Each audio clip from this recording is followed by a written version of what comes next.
To see so many people here this morning, and obviously everybody's interested in this topic, love, addiction, and I think rightly so. There's a few things I'd like to say before I actually go into talking about the topic itself. Firstly, I'd like to thank the Convention Committee for actually inviting me to come along and share today. I'd also like to thank all the many people in my past and present, some of who are here today, some aren't, who have actually helped me with care and support and love when I needed it. I think without those people I actually wouldn't be the person I am today, and in effect I don't think I'd actually be here. So I'd like to thank all of you. I'd also like to talk a bit about what this weekend has meant for me, because this is actually a celebration weekend for me. I celebrated 12 years clean yesterday.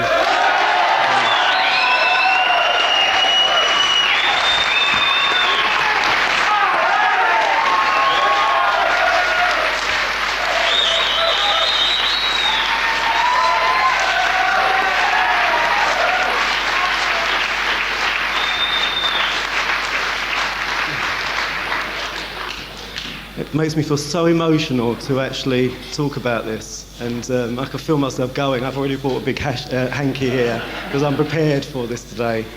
And I think it's important to talk about this because it's not only my birthday, it's the 12th London Convention, and I'm as old as this convention. And I remember my first year clean and being at the first London Convention, and what a powerful message it was to me, and how it's kept me coming back, this huge injection of life and recovery.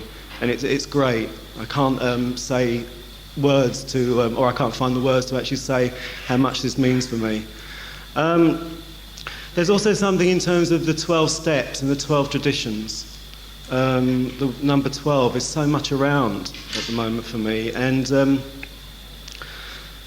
I think when I first got clean, I needed structure, and the steps and traditions were crucial for me, because the place that I actually came from was a place where there was no structure, no containment, and I was completely out of control in all different ways. And I think a lot of that was actually to do with where I came from initially in my family, but it was also to do with the compounding on a daily basis through my using. And it's interesting, I was also thinking when I first got asked to do this share about how I could actually go into the topic of love and addiction and what it meant for me. And initially I thought I've got to tell people that I'm sort of sorted out in this area, which is crap. And then I went into this, I've got to tell people how ill I am in this area, which is also crap. I think really I'm sort of in the middle somewhere, and some days I'm better than others and some days I'm actually not so good. But on a daily basis I do the best I can with what I have to work with. And something that came back to me, which I found very helpful, was something that a tutor said to me when I first I went to university for an interview to get onto a course when I was about 2 years clean, and I was full of anxiety and fear, and I remember the tutor picked up on this, and she said to me, "You're actually not here to get it right, you're here to learn."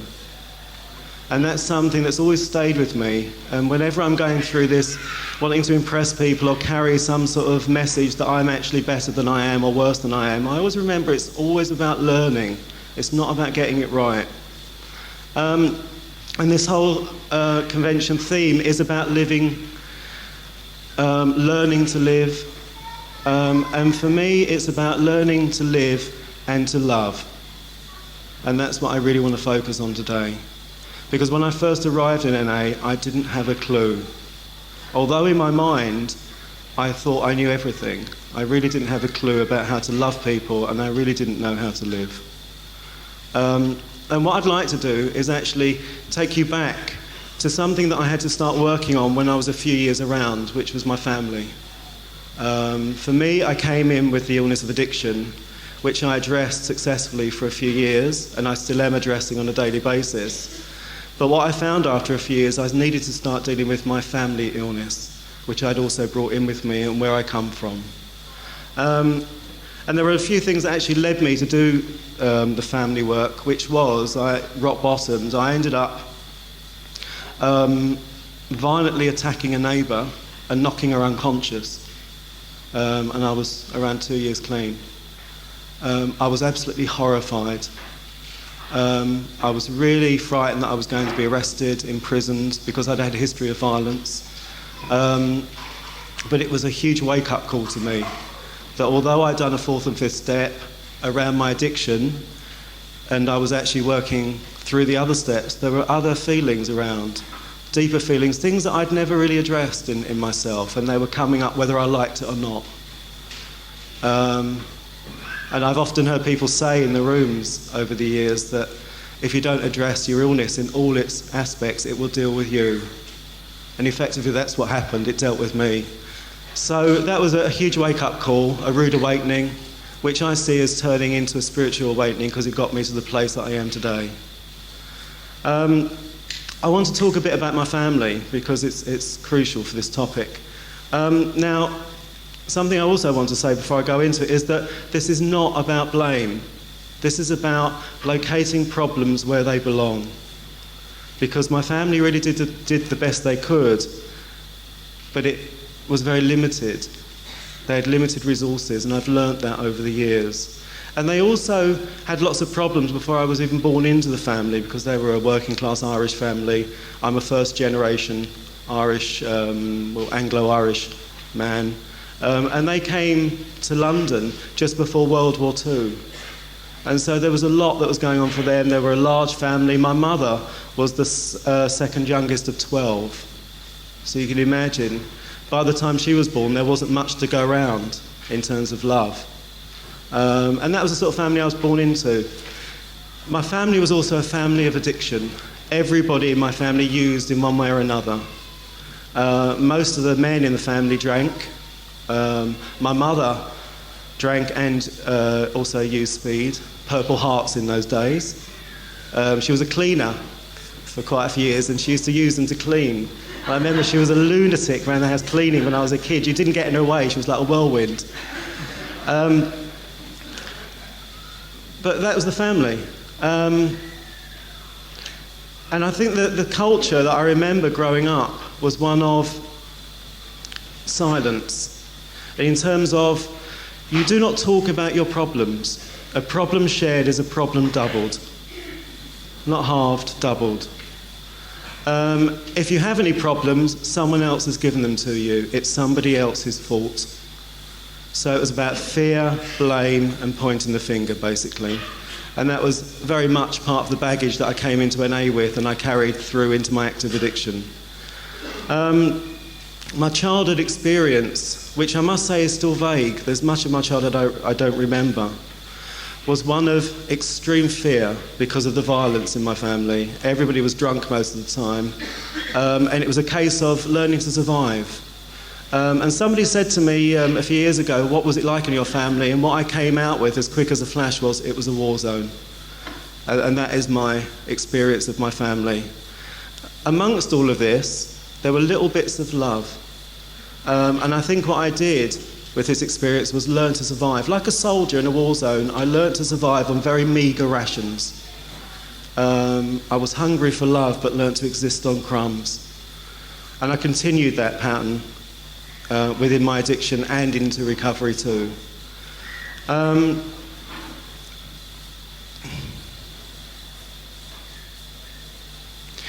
There were other people in the family that also had a huge effect on me, apart from my mother's alcoholism and her behaviour, which was so unpredictable. I mean, my thoughts about my mother were the lights were on but no one was at home. She'd be there one moment and then she'd disappear in her head when she was drunk. Was my grandmother. And it's funny, I've talked about this over the years and I can laugh about it now, but it was absolutely horrific as a child to actually experience what it was like with my gran, because she was actually the consistent person in my childhood. She was physically there, but mentally she was completely elsewhere, but at least she was there physically. She was a Catholic woman, and she used to dress in black robes. and she was heavily into her religion. And the house I lived in was dotted with Catholic paraphernalia and holy water at the door as you came, and you had to bless yourself. And she was also slightly batty. I think she was going senile. And sometimes she'd be in the black robes, and sometimes she'd wear this night dress that she hadn't washed for years. And it had urine and stains on them, and she'd actually go out into the streets and chase me around. And I can laugh about this, but as a child it was absolutely horrific, because everybody used to say, your gran's coming, and she'd walk around the corner with this night dress on, and you could actually see through it, and she was an old woman.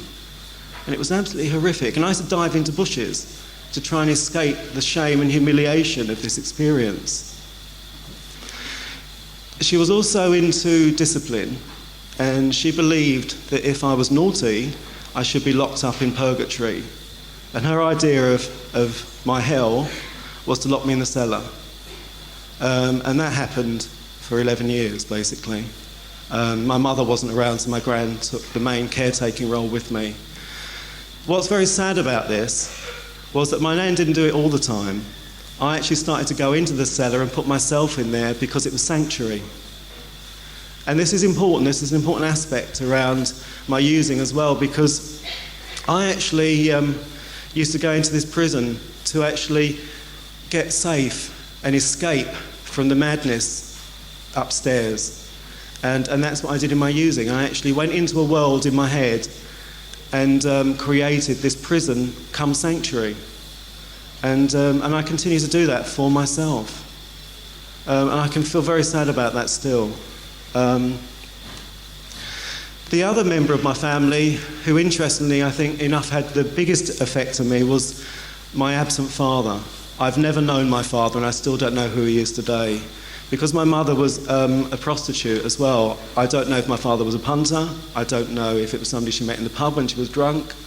I've never found out. She would never tell me. So she died many years ago through addiction, and I've never been able to find out. And my family, as far as I know, do not know either. Have never been able to divulge that information to me. But I grew up thinking that there was something wrong with me. Everybody I knew at school had dads, except for me. And I had the fantasy that there was something bad about me, and that's why my father left. Because if I was good, he would be there. And that's the sort of thing that, again, compounded this feeling that there was something wrong with me. And it led to me doing things at school to try and cover up the fact that I felt inadequate and ashamed of not having what other kids had. I'd tell lies. I used to make stories up that my father was a brain surgeon in America. I mean, it's amazing the fantasies, because I think there was something wrong with my head. And what I was trying to say to people was, I need a brain surgeon, basically. But nobody knew how to interpret all of that. And I think the thing is, today I'm finding that in recovery I can actually do the work for myself and take care of what goes on in my head. But I think I left my family with a number of tools. People say they were ill-equipped for life. I turn it around and say I was equipped with ill tools to live life. And I went out and I knew lots and lots of things of how to survive in a war zone, basically. I knew how to protect myself in terms of laughing and joking, diffusing hostility by clowning about, making a joke out of something serious in case it actually got violent and I might get attacked. I learned how to be a caretaker. I was a great good boy. I was a good boy in early recovery. I was very good. I did everything that was suggested. That's why I exploded. I learned to change myself, to adapt to other people. I learned that my needs came second best, that everybody else's came before mine. The list actually goes on. But it was all about me not knowing who Michael was. In my head, Michael was in the cellar, the prison, the sanctuary. And the person that you saw on a daily basis wasn't me. It was somebody who I thought you wanted me to be. And I was governed by fears that if you ever found out who I was, really, this terrible, inadequate, unacceptable nothing, that people would leave, like my dad did. And those thoughts and feelings were very powerful, and they governed me until I got clean. I started to use when I was about 12. And interestingly enough, I said earlier, the number 12 is important to me. And there were a number of things that happened just before I started using. I'd always sort of dabbled around alcohol because there was always bits and pieces lying around the house, and I'd sort of drain off the bottles of brandy or whatever, or bottles of beer or whatever were lying around. But my gran died when I was 11. And as she was the only physically consistent person in my life, I was actually moved around amongst the family. And because everybody was drinking and using, and there was lots of violence, the abuse got worse, and I started to run away. I'd already had social services involved in taking care of me because I was truanting from school. I mean, basically, I was very disturbed. But nobody picked up on it. I mean, it was in the 60s, and it's a very different scene to how it is today. But my gran died, I was passed around, the beatings got worse. It's funny, I go blank sometimes, I can't remember what's happened to me. I've made some notes to try and remind myself.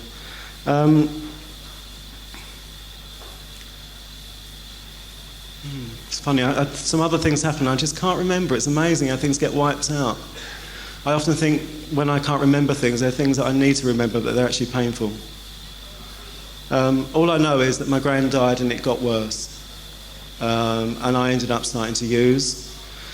When I used, for the first time, my first drug of choice at the time, or the one that was around, was alcohol. I got blind drunk and I loved it. It was the absolute answer to all my problems.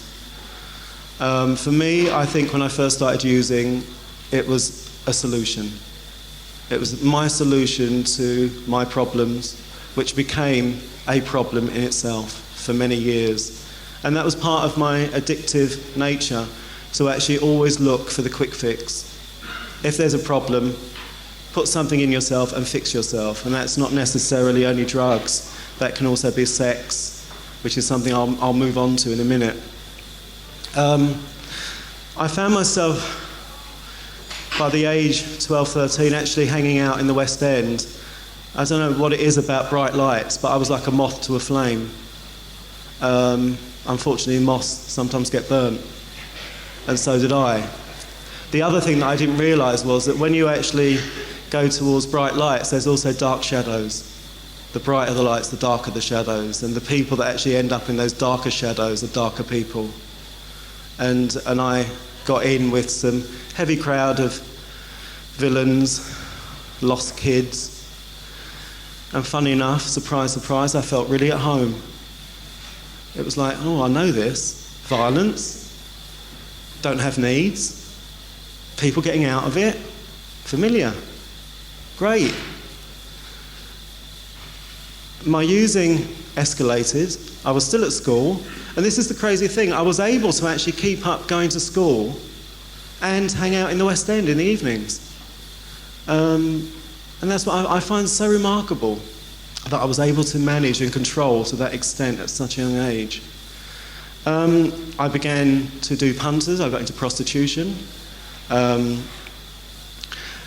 That's a really painful area of my life, because when I first started being a prostitute, I actually sometimes used to sleep with men for nothing, basically because what I wanted was love. And again, I was actually looking for warmth in very cold places. And I used to be devastated when I'd be asked to leave in the morning. I was like this little kid who was so desperate for a dad. And I would have done anything to actually make you love me. I soon learned that money was involved, and money was a big part of it, in fact. And then I realised that money was power. And then I realised that actually sex was power. So when I started to sleep around with the guys, I'd actually hit them for the money straight away and then go through the performance.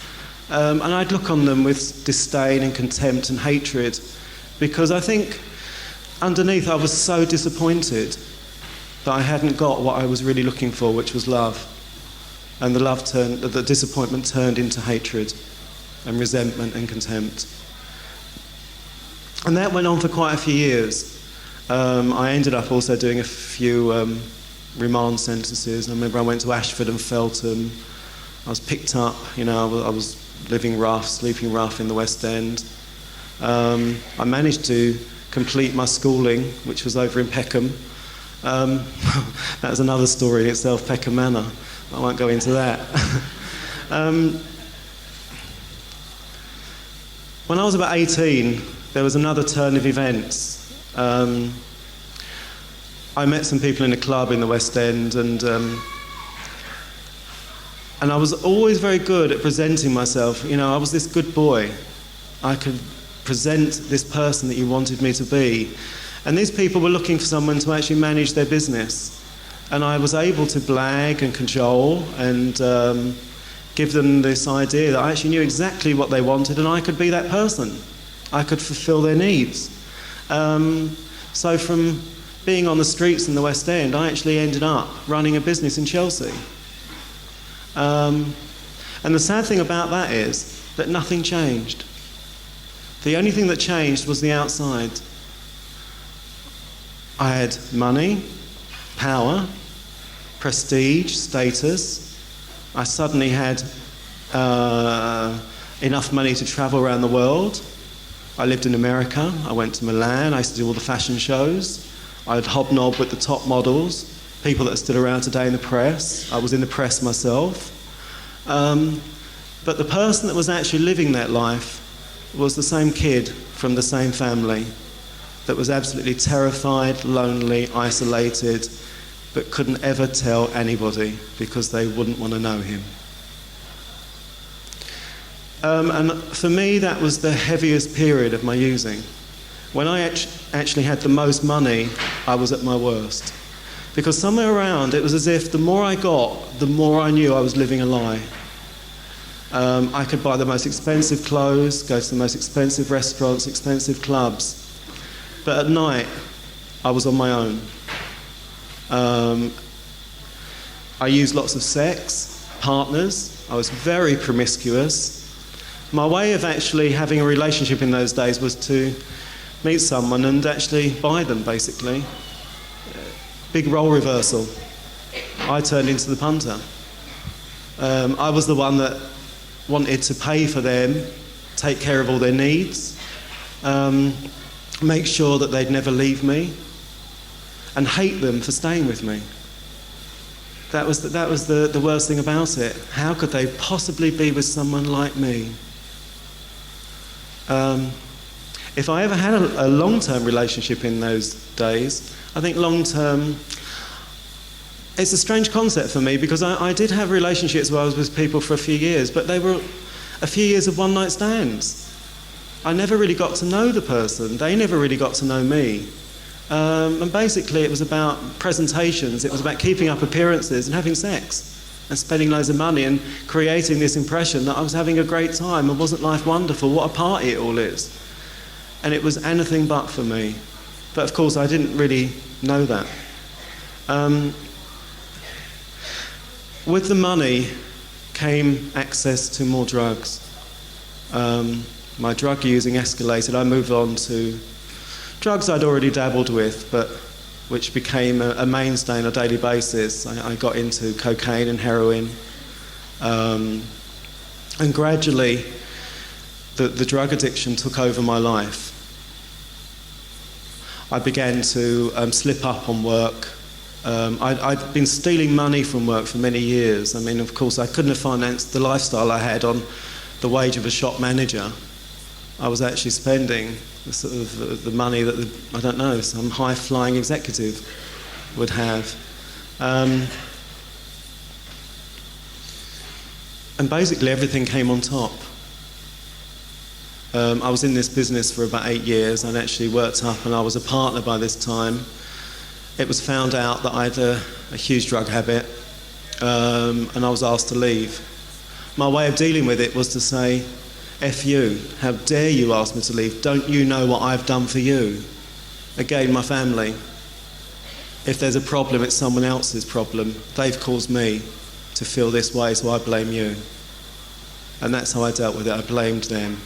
when I'd been ripping off and using and doing all this stuff for years. That brought me to a series of rock bottoms. Basically, the money went within a year. I don't know about anybody else, but I was somebody that always stashed money. I was very frightened of actually not having, like drugs, I was very frightened of not having a stash somewhere. So I had these various bank accounts around London, and I went through each of them successfully after a period of time, and all of the money was used on drugs. I'd got into freebasing, which was what was going on at that time. My heroin habit was huge. When the money went, the people went. And again, it was a very sad recognition for me and realisation that the people that I'd surrounded myself really only wanted me for drugs and the money that I had. It was a terrible time. I think around that time I actually tried to commit suicide.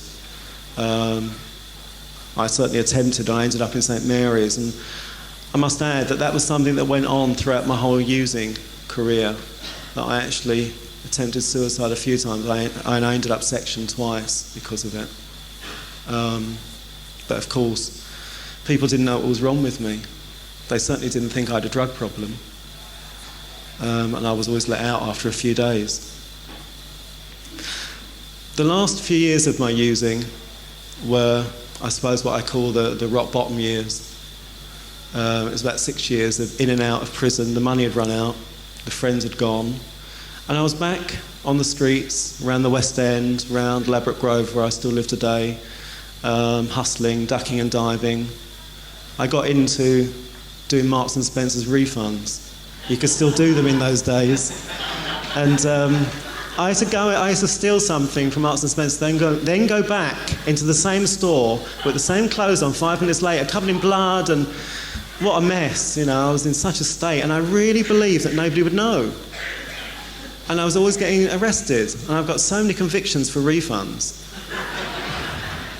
And the other thing I used to get done for was stealing duvet covers and smoked salmon. Because there was a gambling club on the Edgware Road where I knew I could get half price really quick for those things, and I could go out and get a bag of gear to get myself straight. I can laugh about that as well, but again, it's a sad state of affairs. This is a man who had thousands, and suddenly he's on the streets trying to get enough for a £10 bag. I'd been seeing someone in a relationship for a few years. Again, it was a few years of one-night stands.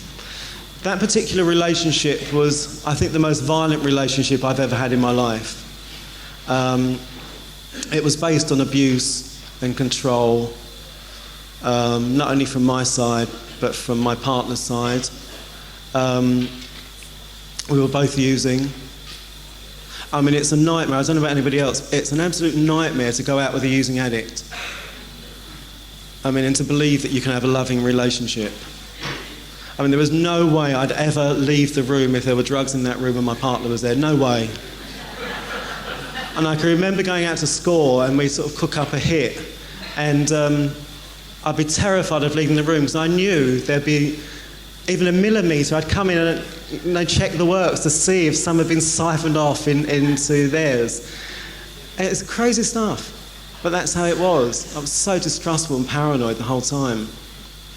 But the violence in that relationship was absolutely horrendous. I ended up going down flights of stairs. I was ending up in St Mary's Hospital.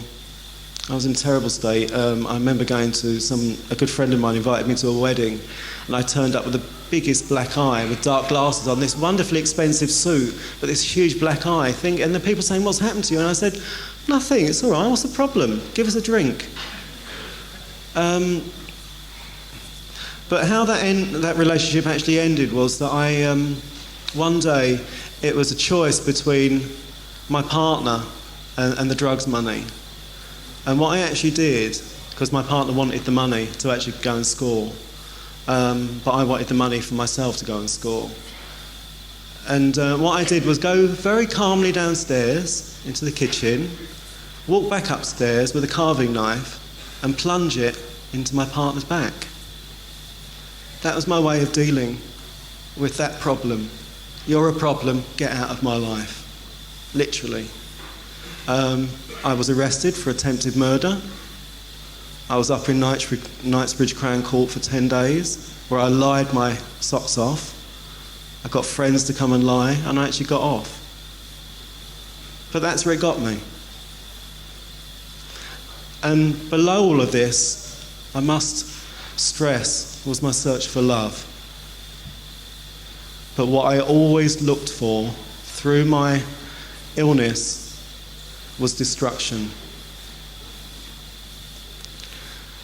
I'd begun coming to NA in 1983. I didn't get clean. I was one of the people that kept coming back but couldn't put down the drugs. I think I was too frightened. I didn't quite understand the concept of total abstinence. I didn't really know what that meant. I thought you could get your life together perhaps and continue to drink or smoke puff or something like that. But I didn't understand total abstinence at all.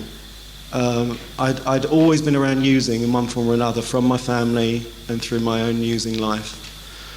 So it took me a long time to get this message, and if there is anybody here today who's struggling with staying clean, all I can say to you is keep coming back. Whatever happens, keep coming back. Through that period from 1983, I was involved with a DDU over in St Mary's. I'd actually been there for 10 years, and I was on a maintenance script, methadone. And I'd had a number of key workers there, some who were helpful, some who were not so helpful. But the last 4 years of my using, I had a relationship with one particular key worker. Her name was Geraldine, and she was an incredible woman. She was somebody who was so full of love and compassion, and she had an ability to be non-judgmental that I'd never come up against. And I used to go and see her every week. And even though I'd turn up and I'd been using, she still didn't give me a hard time, and she loved me, basically. Whatever state I turned up in and whatever I had to tell her that I'd done, if I'd been caught shoplifting again, she was okay with that. And that was so important, because I think without that woman's love, I wouldn't be here today.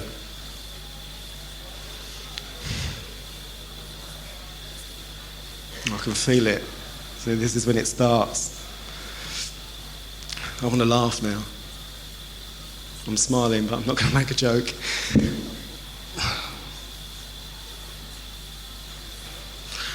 I remember when I got about 9 months clean and I went back to thank her. And it was an absolutely wonderful thing for me to be able to do, to actually, because I work in the caring professions myself, and very often I never see what happens to people that I've worked with. And I can appreciate today it must have been great for her, for me to go back and actually say to her, I'm a success. You know, you really helped me. And I think that might have even been some of the beginnings about learning to give love back.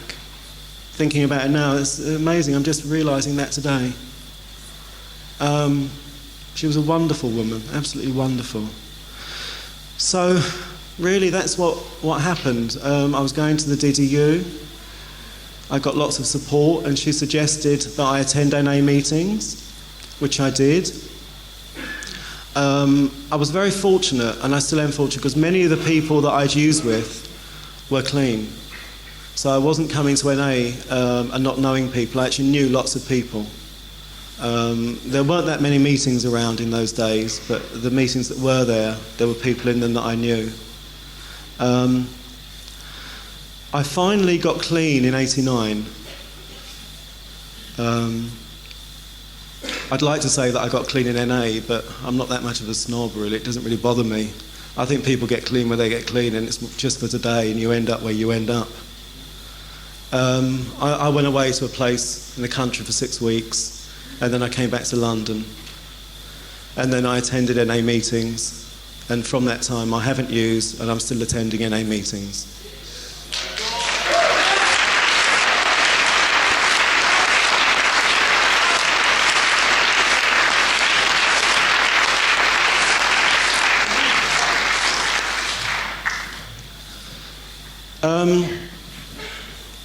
want to talk a bit about what it was like for me when I first got clean. I don't know about anybody else, but I was absolutely horrified. I put down the drugs, and it was like taking off a suit of armour. It was like suddenly, even though I wasn't really in touch with any feelings, not the sorts of feelings I can be in touch with today, I felt so exposed and frightened of life and people. I got in touch with all the feelings I'd had as a kid, but I wasn't really understanding that's where it was coming from. And I remember coming to meetings, and I remember people saying to me, "It will get better." And this was a really important piece of information to me, because in my mind I thought this will never change, it will never pass, but it did. And I guess what I'm trying to say is, at that point I had to have blind faith. I needed to believe in something that I had no understanding of whether it was going to work or not, but I wanted it to work. And that led me to take up some of the suggestions that were on offer. And people said to me, find somebody to be a sponsor. I didn't know what a sponsor was. I had to ask somebody to explain to me what a sponsor was, what the function of a sponsor was. And they said to me, there's a leaflet, go and read it for yourself. I was also told that if you get involved in service, the likelihood is that you'll stay clean. I wasn't told that it will keep you clean, but I was told that it will help you to stay clean. I was also told that when you engage with a sponsor, you start to look at the steps. And then after the steps, you can start to look at the traditions. And that's what I did. Very simply, that's what I did. My wildest dream when I first got clean was to feel comfortable in my skin and to stop the voice in my head that was telling me I was rubbish, that everybody hated me. And I can proudly say today that most days I feel my wildest dream. Not every day, or else I wouldn't be here, or else I still wouldn't be in recovery. For me, it's ongoing. But most days, it's okay. I was amazed when I first started coming to meetings that I was in a place where people seemed to be talking a language that I could understand in terms of what was going on with them. And I realised very quickly that it was something I've been searching for all of my life. And I took to it like a duck to water.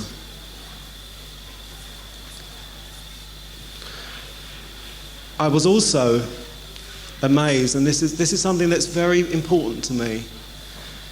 I was amazed that people remembered my name. I remember going to some meetings in Chelsea. It was at a place called the Red Cross, and there were a couple of greeters there, and every week they used to say, "Hi Michael, how you doing? How's it been since last week?" And I'd go into the meeting and people would say, "How you doing, Michael?" You know, and people remembered me. And not only remembered my name, they actually remembered and were having interest in who I was as a person. They weren't brushing aside my anxieties, my fears, my whatever was going on with me, the pains of living life on life's terms. They were actually there with me. And it was something I realised that I'd never had in my whole life. People actually listening and holding me in mind and thinking about me from week to week and actually giving that back to me. And for me, that was a huge aspect of love. It's a bit like a mother and a child. It's like you always remember, as a parent, you always remember what a child's going through, and you remember, hopefully, to ask them and to let them know that you haven't forgotten them. And that's what I got. I also got lots of love and support in those early days. I don't know about anybody else, but I had real problems of knowing how to live. I didn't know how to actually clean my teeth. I didn't know how to wash my clothes. My flat, I had a council flat, I'd managed to maintain that through the prison sentences. But I had these black bin liners full of old clothes, because what I used to do, I used to go shoplifting, wear the clothes I'd stolen, then put them in a black bag, and I had all these bin liners full of clothes that I'd never ever washed, and there were loads of them, and my flat stunk. And I had to actually go to the laundry, which I hadn't done for years. I mean, it was really basic stuff, but that's how it was for me. I had to learn how to convert money from not into drugs, but into shopping. That was a real big one for me. I didn't actually think that £10 was £10 worth of shopping. I thought it was a bag of gear. And that was really tough going. Every time I spent some money, I thought, oh my God, this would be so much drugs. It was really hard. I wanted to starve myself half the time because I thought I can't spend the money. But I did. But it was that basic for me. I had to learn how to take care of myself in terms of feeding myself. I didn't know about that. But again, these are all things that I learned in NA. These are all things that I learned from other members who'd been through the same experiences or were going through the same experiences with me. And there's people here today that I've actually shared those experiences with years ago. And we've sat in meetings together and we've been going through the trials and tribulations of life, and we're here today, and it's just so great. As I said earlier, I really took on board the suggestions about sponsorship, steps, service. And like the typical addict that I can be, I went mad for it. I think in my first few years I had about 10 commitments. I was sponsoring people at 9 months clean. I mean, I was so good at actually being good that people really bought into it. I think at 2 years clean, when I had this major rock bottom, when I exploded with all these feelings that had been buried for so long towards my neighbour, it was the beginning really for me. And I'm so grateful it happened in a way. And I still have the same neighbour, and we do talk now and again. We have managed to build some sort of relationship, although I realise now that she's actually a schizophrenic. I didn't know at the time, but she's now been diagnosed. So that helps me understand why she was so crazy towards me. But it didn't help me because I was so crazy back towards her. So at that 2-year period, I realised that I had to go back and start doing some of the work that I've shared about now. And I think that's when my recovery really started. But I'm so grateful that I had that 2-year period of going to meetings, 2 meetings a day, every day, 7 days a week. And I remember, and this was something that's, again, personal for me, it may not be the same for other people, but when I got really angry and there was this explosion of rage, I remember I felt absolutely suicidal. And I remember going along to a meeting and sharing it and just saying that I don't know if I'm going to get through today without killing myself. It's not about using drugs, I actually want to throw myself under a train. And all I can remember is being carried from that meeting by people's love. Although it was incredibly painful for me to accept it, people carried me. I remember that we used to go to a place in Chelsea called the Chelsea Bun. I think it's the Mona Lisa now, but it was the Chelsea Bun in those days. And I remember I managed to rush into the Chelsea Bun and get a seat in the corner so that I could have my back up against the wall so nobody could get near me because I was so frightened of what was going on. And I was surrounded by this NA tribe who just wouldn't leave me alone. But it was great. It was great. It kept me together. And that's one of the big things for me. NA and its members have loved me until I could love myself. I've often heard that the idea or the concept about you need to learn to love yourself. I couldn't love myself. I didn't know what that meant. I'd never been shown that.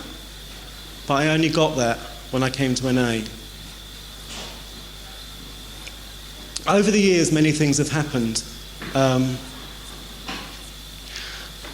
I was about 4 years clean when I got into my first relationship. Up until then, it was mainly one-night stands or wherever I could get whatever I could get, basically. But when I realised that somebody actually found me attractive and wanted to have a relationship with me of a longer term nature, I was so terrified. I was so terrified. Even though I'd done loads of work on myself and I'd worked with the steps and I thought that I could manage it, I was still terrified. But I remember talking to the person who was my sponsor at the time, and my sponsor said to me, "It's pointless having driving lessons or theory." That's what he said. He said, "It's pointless doing the theory to drive without actually having the lessons." And he said, "Get out on the road and do it." And it was tough going, but I went out and tried it. And I was with this person for a couple of years. Now, I'd like to say to you, it was great.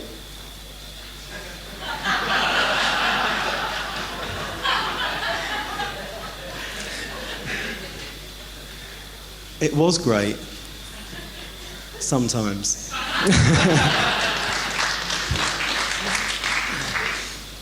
Other times it wasn't. Other times it was really difficult to actually be in the same room as the person, let alone to be in a relationship.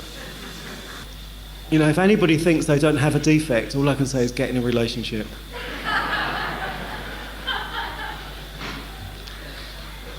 I found myself saying and doing things that I thought I'd never say and do. It was horrendous to have sex. I'll be quite honest. It was so difficult. I didn't know how to be touched properly. I knew how to do punters. It was so difficult to actually take my clothes off and be with another human being who loved me.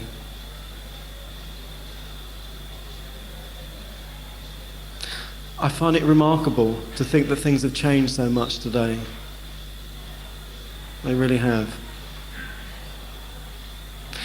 As I was saying that, I remembered when I first came to NA that when people first hugged me, I really thought that they wanted to have sex.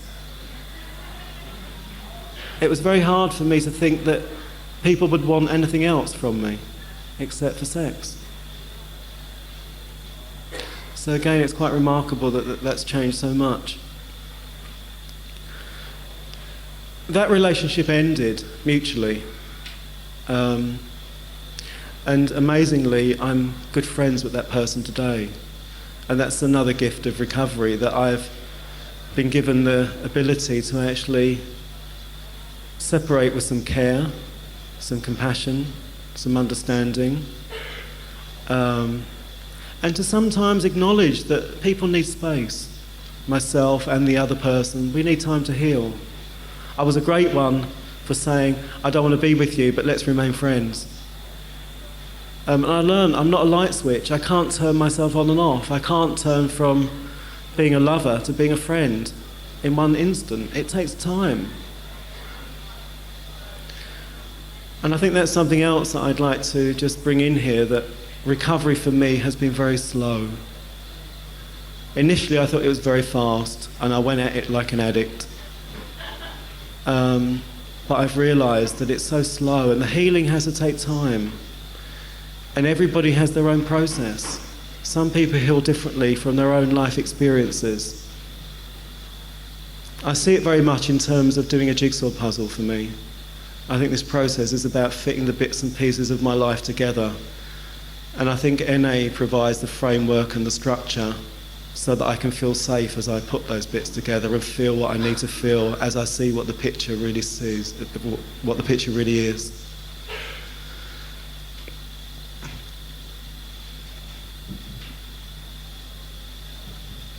I've got no idea how long I've been talking for. Let me just check, 1 minute.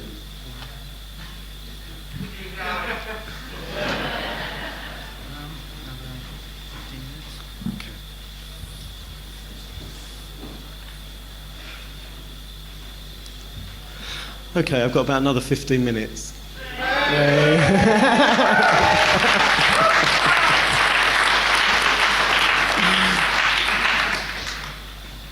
And I've got no idea what I'm going to say. So I'm going to wing it from here. It's not true. I want to talk about something in terms of love and grief. And this is also something that I've had to personally find out for myself over the years. As I got closer to people and I've been able to work through some of the issues that I've spoken about this morning, I've got in touch with many years of deprivation, loss, grief. And I guess in a way I entered, and I think it was around about 3 or 4 years clean, I entered a period of mourning. I can't be specific about this, but all I know was I felt incredibly sad a lot of the time. At first I struggled with the sadness, but my sponsor said to me, he said, it's just like a drowning man. Stop trying to struggle. Let yourself go with the current, which is what I did. And again, I found that absolutely crucial for my recovery in terms of love and understanding the years that I'd missed out on love. The love that I deserved, the love that I wanted, the love that I needed, and the love that I was getting back in recovery, which was actually opening the door on the years that I'd not got it. Those were difficult years, but growing years. I feel sometimes the tears of sadness are also the tears that nurture the love. They nurture the seeds inside of me. I remember going to meetings during that period, and it was so wonderful to meet up and engage with other addicts who were going through a similar process. I remember sitting in meetings and crying with other people, and not only crying from tears of sadness, but tears of joy and happiness to have found a home in myself and a home in NA. The love I'd missed in my family I was finding in my NA home. And I think that led on to a period of forgiveness where I began to think in a different way about my family. Because I'd moved through the anger and the rage, and I'd moved into sadness, and then I was moving into acceptance. And I remember at that particular time, although I'd actually done some work around the 9th step and I was making ongoing amends, I started to revisit some of the places I'd already been to in my 9th step. My 9th step list consisted of quite a few of my family members, even though I hadn't seen them for many years, but they died in the meantime. And my 9th step was a lot about writing letters to people, in particular my mother and my grandmother, that I'd never been able to say goodbye to because of my active addiction. I remember going up on a number of occasions and sitting in the cemetery where my mother was cremated and being able to connect with my mother in a way that I'd never been able to in my life before, and feeling so sad but so happy at the same time. And again, it was such an important part of my healing process to actually get to that point and allow myself to be there. And interestingly enough, I've been thinking about this over the weekend and thinking that if my mother was alive today, how proud she'd be of me. We had such a violent relationship as using addicts. We couldn't be in a room together without trying to kill each other. And underneath all of that, there were two people who wanted to love each other so much but just didn't know how to. But in my mind today, I have an image of a mother who did the best that she could. And I look on her life with great compassion and care. And I forgive her, and I forgive myself.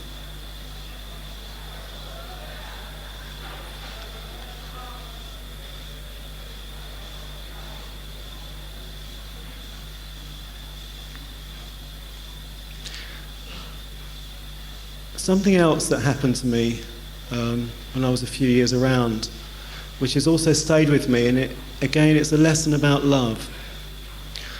I was very close to a male member of NA who suffered an unexpected sudden bereavement.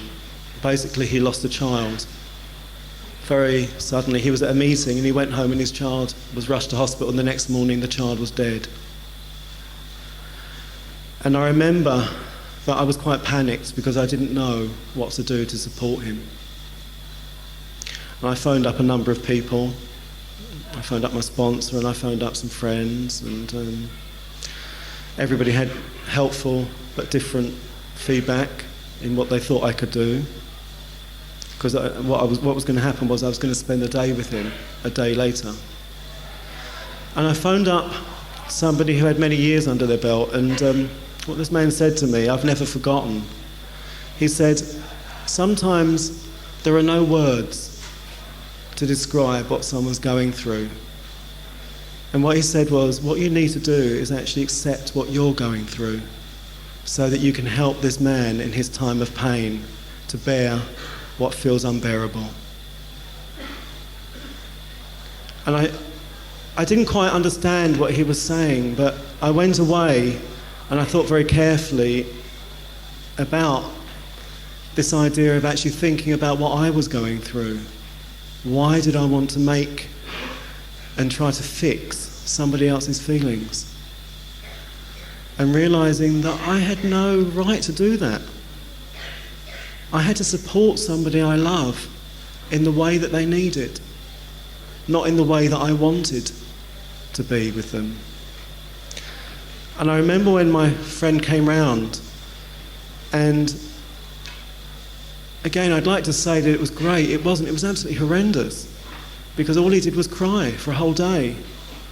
But what I did was cuddle him and held his hand and made loads of tea and tried to be as supportive as I could without trying to demean or take away his grief.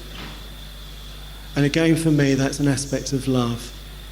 It's about allowing another human being to feel the way that they feel and supporting them through it until they can actually move on to where they next need to be.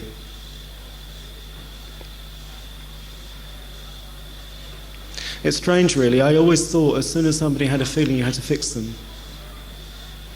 And I've learned so much about that through sponsorship. I'm so grateful that sometimes sponsors have pulled me up and got quite cross with me at times and said, hold on a minute, I don't want words of wisdom at the moment. Just listen to me, I need an understanding ear. So I've had to learn through the hard way. The other thing that I'd like to talk a bit about is something that I've spoken a lot about over the last few years, and it was an experience I had about 18 months ago. And what it was, I actually had a near-death experience. I went into hospital for a minor operation. It was a wisdom tooth removal, and I picked up what they call in the press a superbug. And within 4 days I was near to death. Because the operation was located around this part of my body, my face swelled up like a balloon. And within 4 days I could hardly breathe. And I was rushed into hospital and put on life support. They had to fit a tube into my throat because I couldn't talk, I couldn't breathe. And I was very near to death.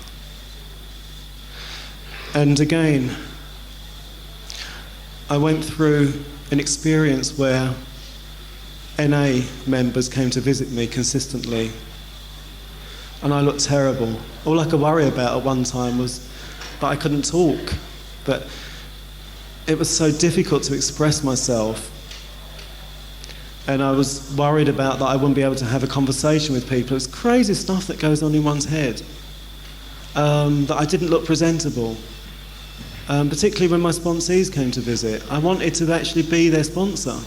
I wanted to be this together bloke who's always been there for them, and realising that for once I had to accept that I'm human. And I can't always be this particular person that I have in my mind that I should be. I was in hospital for about 5.5 weeks. Around about 2.5 weeks, something happened. And this links up with another aspect of love, and this is about higher power.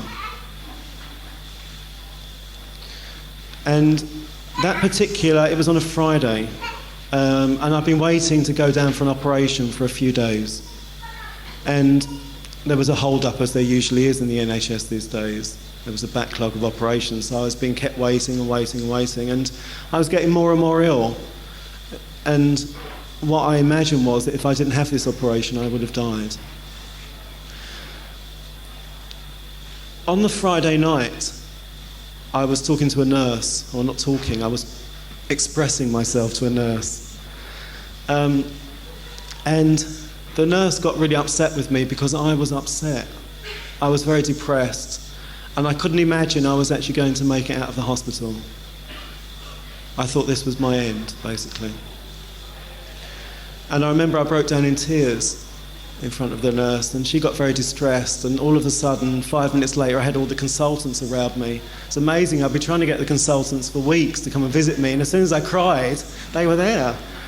And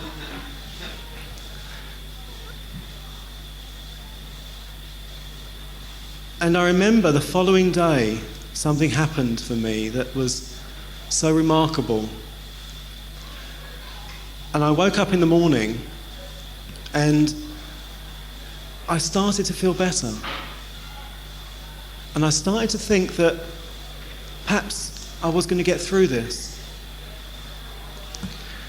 And I suppose what I'm trying to say is, and it's very hard to put into words because it's such a personal experience, but I imagine that I got connected at that point when I was in my worst moment of despair and hopelessness. I got connected with a higher power. And that moment wasn't just about higher power, it was also about me being connected with me. It was about understanding fully and taking on board as much as I possibly could that I may not live. And when I accepted my possible death, I suddenly turned towards life.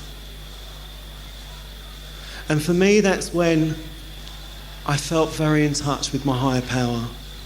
I felt there is something here with me, and for me it was about connection. It was about the opposite of my addiction, which is about disconnection. It was about being in touch with reality. And within a few weeks, I was so much better. They could actually talk to me about leaving the hospital. They removed the tube, I could talk. The other thing I just want to say is that during that period I was on morphine every day. And I must say I loved it. I absolutely loved it. Yet I didn't want to use. It's a strange paradox. I guess I put it down to intention.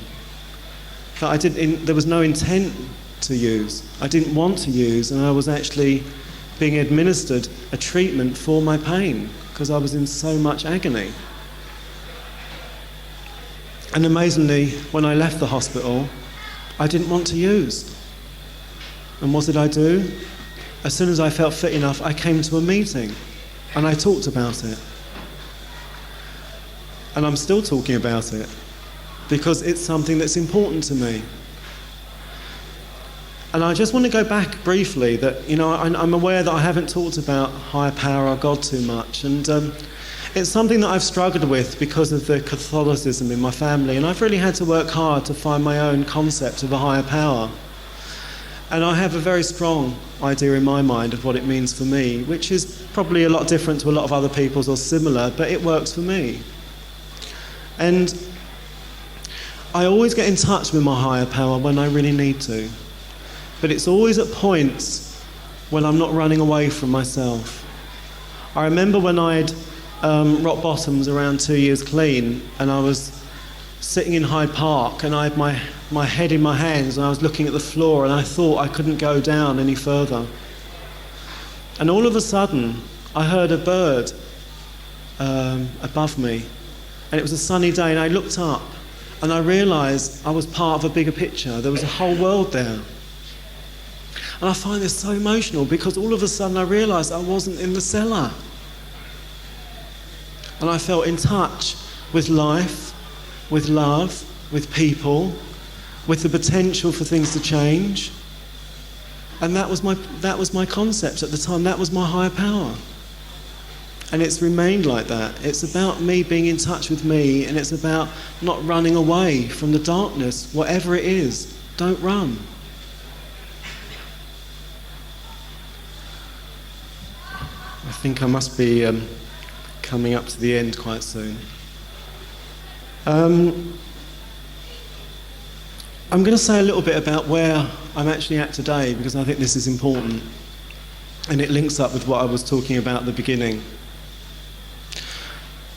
As I said, I'm 12 years yesterday, and I'm now at a point in my life, in terms of my clean time age, that I was actually at in my, I don't know how you work this, in my biological age, I guess, my belly button age. When I started to use, I was 12 or 13, and I'm now at a point where I feel that I'm actually about to make some very big changes in terms of risks, and it's something to do with actually going back to my family. I started to run away from my family when I was 12. I physically started to move away from them, and I ended up, as I said earlier, going down the West End. And over the last year or so, I've been doing a bit of research and trying to find out how I can track my family down, because I feel this need to actually go back and actually find out the real story, the real picture. And I don't know who's left, I don't know who's alive, maybe they're dead, I don't know, but I feel that I need to actually do this now. And it's taken me a long time to get here. And again, I want to emphasise, it takes as long as it takes. This is not a race. And I'm about to, I guess, do the very opposite of what I did when I was 12, 13, when I began to use. I'm actually going to go back to find my family rather than leave them. And what I'm going to actually end on is something that I actually found through steps 6 and 7. And it's about choice and freedom. Through working the 4th and the 5th steps, I got an idea of where I come from. I know very well, I've become very intimate with my illness and my family illness. And I know the story. I have the potential on a daily basis to engage with the old story. It's always there, particularly at times of stress, to come out and cause me to react and respond in ways that will be very familiar for my family or my using. But what I've gained through the step 6 and 7 is choice. I know with the step 7, I have a choice on a daily basis to do things differently.